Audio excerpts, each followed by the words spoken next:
Donald Trump a appelé ses alliés, mais aussi la Chine, à participer à la sécurisation du détroit d'Ormuz.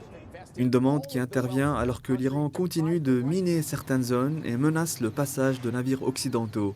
Un point de passage absolument stratégique. Près d'un cinquième du commerce mondial de pétrole et de gaz liquéfié y transite. Face au risque de blocage et à la flambée des prix, et alors que le baril s'installe déjà à 100 dollars, Washington affirme que la marine américaine commencera très bientôt à escorter des pétroliers dans la zone.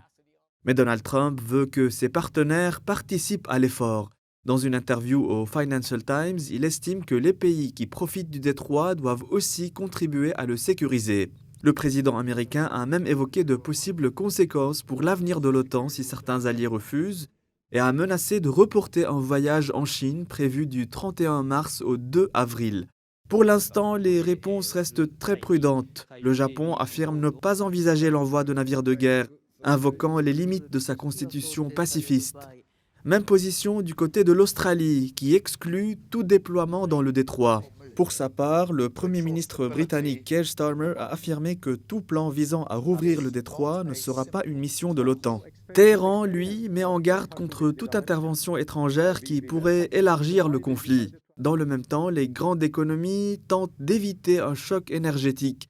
Les pays de l'Agence internationale de l'énergie ont décidé de libérer 400 millions de barils de leurs réserves stratégiques, une décision inédite. Autre signal venu d'Iran, selon CNN, Téhéran envisagerait d'autoriser un nombre limité de pétroliers à traverser le détroit, à condition que le pétrole soit payé en yuan chinois. La Chine est déjà le principal acheteur de pétrole iranien, absorbant environ 80% de ses exportations, souvent à prix cassé. Pékin a réagi ce lundi sur un autre front, celui du commerce.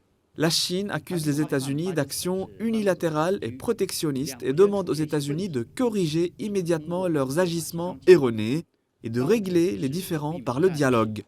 Pékin a par ailleurs appelé toutes les parties à éviter une nouvelle escalade des tensions.